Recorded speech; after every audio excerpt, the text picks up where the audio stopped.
Hello friends, आज हम बात करेंगे फंडामेंटल थ्योरम ऑफ अरिथमेटिक की।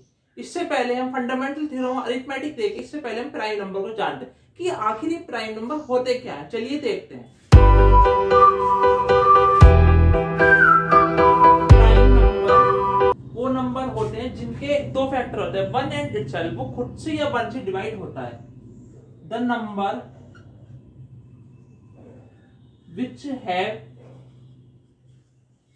two factors, that is one and itself। एक ऐसा नंबर जो कि वन से और अपने आप से डिवाइड हो, प्राइम नंबर कहलाता है। अगर आपको इसकी डेफिनेशन याद नहीं रहती तो मैं इसकी एक ट्रिक बताने जा रहा हूं कि जिससे आप कभी इस डेफिनेशन को नहीं भूलेंगे।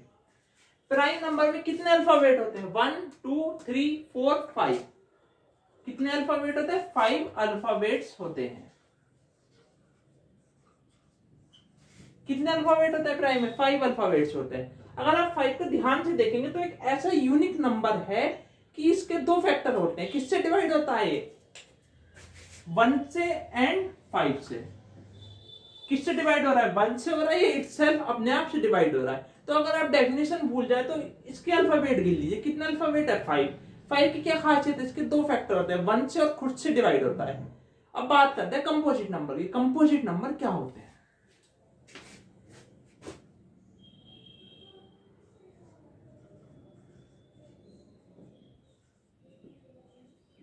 कंपोजिट नंबर वो नंबर होते हैं जिसके वन और इटसेल्फ के अलावा और भी फैक्टर, जिसके 2 3 या 3 से ज्यादा फैक्टर्स होते हैं, वो कंपोजिट नंबर होते हैं।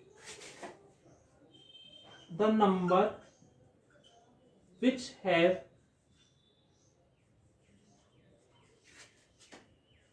थ्री और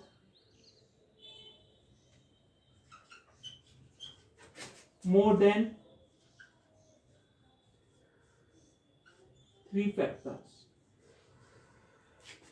जिनके 3 या 3 से ज्यादा फैक्टर होते हैं, वो कंपोजिट नंबर होते हैं। एग्जाम्पल के तौर पे हम एक नंबर देख लेते हैं, 9। क्या देख लिया? 9 नंबर देख लिया। 9 के कितने फैक्टर हैं? 9 डिवाइड होता है हमारा 1 से, 3 से और 9 से। इसके 3 फैक्टर होते हैं। तो कंपोजिट नंबर वो नंबर होते हैं जो खुद से, अपने 1 से और भी किसी और नंबर से डिवाइड होते हैं, वो कंपोजिट नंबर हमारे होते हैं। अगर आपको इसकी डेफिनेशन याद नहीं रहती तो इसकी एक ट्रिक बता रहा हूं मैं। इसमें कितने अल्फाबेट होते हैं? 1 2 3 4 5 6 7 8 9। कितने अल्फाबेट हैं? 9। तो 9 का एक यूनिक नंबर है। अगर ध्यान से देखेंगे तो इसके 3 फैक्टर होते हैं, 1 3 और 9। एक तो 1 से डिवाइड होता है, खुद से डिवाइड होता है, और एक और किसी नंबर से डिवाइड होता है। तो ये क्या हो गया? हमारा कंपोजिट नंबर हो गया। तो इससे आप याद कर सकते हैं। अब बात करते हैं फंडामेंटल थ्योरम ऑफ अरिथमेटिक की। Fundamental theorem of arithmetic.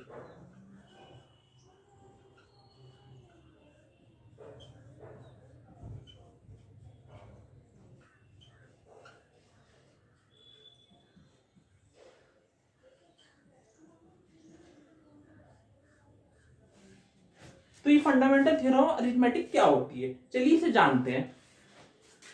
तो ये कहती है every composite number can be express, every composite number can be expressed as the product of primes. Primes के प्रोडक्ट के तौर पे एक्सप्रेस कर सकते हैं हर कंपोजिट नंबर को, as the product of primes and their factorisation is unique. इनका फैक्टराइजेशन क्या होगा? यूनिक होगा।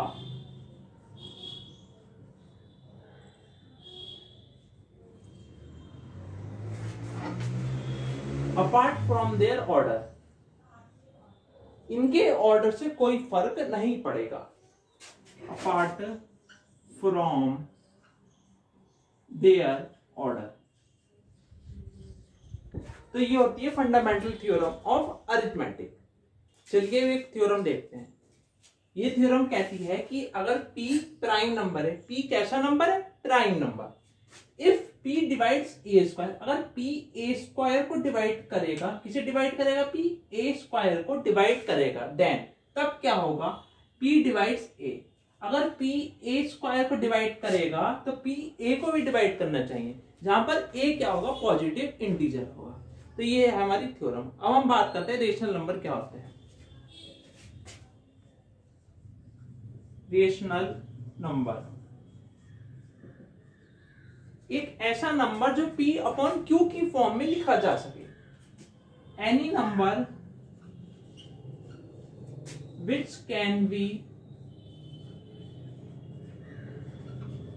Written in the form of p upon q। एक ऐसा नंबर जो p अपॉन q की फॉर्म में लिखा जा सके। q क्या होगा? नॉट इक्वल टू 0 होगा। q क्या होगा? 0 के इक्वल नहीं होगा। रेशनल नंबर कौन सा नंबर जो p अपॉन q की फॉर्म में लिखा जा सके? q नॉट इक्वल टू 0 होगा, where p and q are coprimes. क्या होंगे ये? को प्राइम्स होंगे। कैसे नंबर होंगे? को प्राइम नंबर। को प्राइम नंबर वो नंबर होता है जिसका 1 के अलावा कोई अदर फैक्टर नहीं होता। p एंड q आर को प्राइम्स, इनका 1 के अलावा कोई और फैक्टर नहीं है, केवल और केवल 1 ही इनका फैक्टर है। तो जैसे 1/2 हो गया, 3/2 हो गया, 4/2 हो गया, ये सब क्या है? रेशनल नंबर्स है। लेकिन रेशनल नंबर में भी कभी कभी एक केस आता है कि मान लीजिए हमें दे रखा है 1/2, 2/4, 4/8, 8/16। तो इनमें से किसी रेशनल नंबर चुनेंगे। ये सबके सब रेशनल नंबर है। क्या है? सबके सब रेशनल नंबर है, क्योंकि हाफ 1/2 ये भी हाफ हो जाएगा, ये भी हाफ आ जाएगा, ये भी हाफ आ जाएगा हमारा। तो 1/2 कैसा नंबर है? तो हम इनमें से सिंपलेस्ट फॉर्म को चुनेंगे, क्योंकि सिंपल क्या है? 1/2। 1/2 को चुनेंगे तो क्या होगा? ये को प्राइम हो जाएगा। इसका केवल 1 ही फैक्टर होगा। क्या फैक्टर होगा? 1 होगा। इसका 1 के अलावा भी और फैक्टर हो सकता है, 2 भी इसका फैक्टर हो सकता है। तो हम रेशनल नंबर चूज करते समय सिंपलेस्ट फॉर्म को प्रेफरेंस देंगे, सिंपलेस्ट फॉर्म को चुनेंगे। तो रेशनल नंबर या फिर जो रेशो की फॉर्म में लिखे जा सकते हैं। रेशनल के नाम से ही पता लगा, रेशनल मतलब रेशो, कि जो रेशो की फॉर्म में लिखे जा सके। अब हम इसका एक क्वेश्चन देखते हैं कि मान लीजिए हमें इरेशनल प्रूफ करना है। इरेशनल नंबर क्या होते हैं? जो रेशो की फॉर्म में नहीं होते, जो इरेशो होते हैं। इरेशनल जो रेशनल की फॉर्म में नहीं होते वो क्या होते हैं? इरेशनल नंबर कहलाते हैं। इर मतलब जो रेशो की फॉर्म में ना हो। अब हम एक एग्जांपल देखेंगे कि इरेशनल नंबर कैसे प्रूफ करें। मान लीजिए किसी भी नंबर को हमें इरेशनल प्रूफ करना है, तो उसे कैसे प्रूफ किया है? चलिए देखते हैं। Proof that √2 is irrational. √2 irrational होगा। क्या प्रूफ करना है? कि √2 हमारा इरेशनल होगा। इरेशनल मतलब जो रेशो की फॉर्म में ना हो, not in the form of ratio. तो हम क्या करते हैं? किसी भी चीज को मैथ में प्रूफ करते हैं तो कैसे प्रूफ करें? जैसे मैं कहता हूं कि कोई व्यक्ति कह रहा है कि सन पश्चिम से निकलता है, तो मान लीजिए मैं कह रहा हूं कि सन पूरब से निकलता है। तो प्रूफ करने के लिए क्या करना पड़ेगा? मैं उल्टा कहूंगा, पूरब से ना कह के मैं कहूंगा कि सूरज पश्चिम से निकलता है। कल सुबह को देखेंगे कि सूरज पश्चिम से निकलता है, पूरब से निकलता है। तो पहले उल्टा मान के चलते हैं, अपोजिट मान के चलते हैं। माना कि पश्चिम से निकल रहा है, लेकिन सुबह देख लिया कि वो पूरब से निकल रहा है, तो क्या माना जाएगा? अपोजिट आ जाएगा कि पूरब से निकला। तो इसमें हम अपोजिट मानेंगे। क्या मान के चलेंगे? Let √2 is rational. कैसा है ये? रेशनल है। कैसा नंबर है ये? रेशनल है। देन रेशनल होगा तो √2 किसकी फॉर्म कैसे लिखा जा सकता है? a/b। ये क्या हो गई? रेशनल की फॉर्म हो गई, जहां पर where a and b are coprime. a and b क्या है? को प्राइम है। इनका 1 के अलावा कोई अदर फैक्टर नहीं हो सकता, केवल और केवल 1 ही इनका फैक्टर है। तो √2 किसके इक्वल हो गया? a/b के इक्वल हो गया हमारा।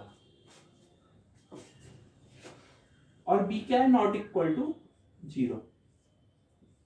b क्या नॉट इक्वल टू 0, तो हम इसका क्या करेंगे, स्क्वायरिंग करेंगे, स्क्वायरिंग बोथ साइड।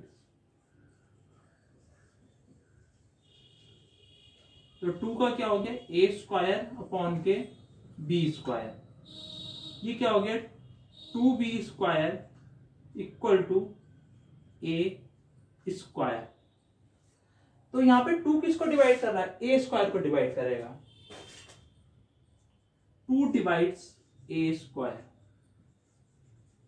जब ऐसा होगा तो 2 किसे डिवाइड करेगा, ए स्क्वायर को डिवाइड करेगा। तो 2 क्या करेगा, डिवाइड करेगा ए को। ये थ्योरम हमने पीछे पढ़ी थी। मान लीजिए कोई नंबर p जो है, कोई नंबर p स्क्वायर को डिवाइड कर रहा है, तो वो नंबर p को भी डिवाइड करेगा। 2 a स्क्वायर को डिवाइड कर रहा है तो 2 a को भी डिवाइड करेगा।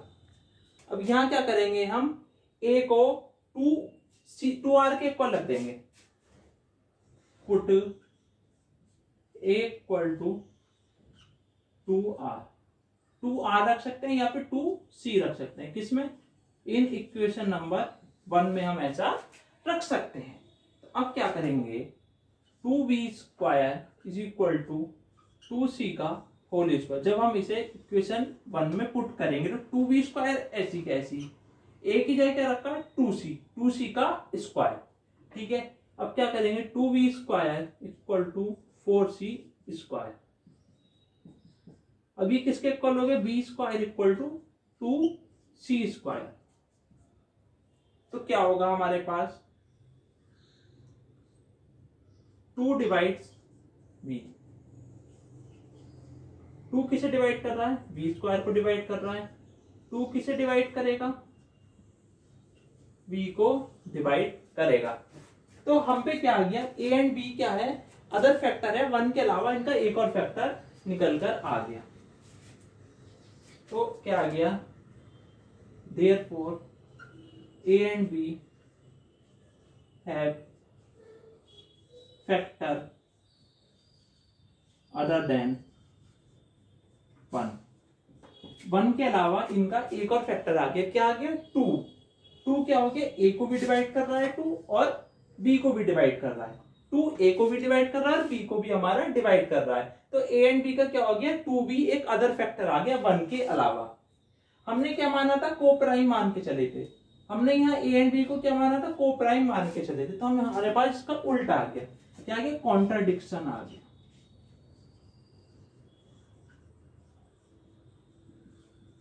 देयरफॉर a एंड b, तो क्या आ गया, हमारा कॉन्ट्राडिक्शन आ गया। ये हमने गलत माना था कि √2 रेशनल नहीं है, हमने ये मानने में गलती कर दी। तो क्या हो गया, √2 इज इरेशनल।